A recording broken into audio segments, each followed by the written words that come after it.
இந்த வாட்டி திருவாரூர் தேரை பாக்கலாம்னு சொல்லிட்டு நான் போயிட்டு திருவாரூர் வந்துட்டேன். சரி கொஞ்சம் பசிக்க ஆரம்பிச்சனால அங்கே அன்னதானம் கொடுத்துட்டு இருந்தாங்க. அங்க போயிட்டு எல்லா வெரைட்டியும் வாங்கி வச்சுட்டு ஒரு ஓரமா நான் பாட்டுக்கு சாப்பிட்டு டேஸ்ட் பண்ணிட்டு இருந்தேன். அப்போ வந்து 4 பசங்க ஆசியாவிலே மிகப்பெரிய தேரு உங்களாலதான் இழுக்க முடியும், உடனடியா வாங்க அப்படின்னாங்க. சரி உடனே வரேன் அப்படின்னு சொல்லிட்டு சாப்பாடை கொடுத்துட்டு நான் பாட்டுக்கு கிளம்பிட்டேன்.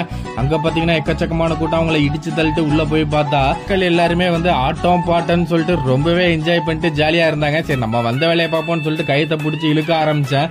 நம்ம இழுத்த உடனே தேர் சரன்னு வர ஆரம்பிச்சுட்டு அப்படின்னு ஆரம்பத்துல நினைச்சேன். கடைசியில் அது உண்மை கிடையாது. பின்னாடில இருந்து பொக்லின்ல தள்ள ஆரம்பிச்சாங்க. என்னோட சேர்ந்து பல லட்சக்கணக்கில் மக்களும் இந்த தேரை இழுத்துட்டு இருந்தாங்க. இந்த தேரை ஏன் ஆசியாலே மிகப்பெரிய தேருன்னு சொல்றாங்கன்னு பாத்தீங்கன்னா இதோட வெயிட் மட்டுமே பாத்தீங்கன்னா 400 டன்னுங்க. இது மட்டும் இல்லாம 96 அடி உயரம், 31 அடி அகலம்.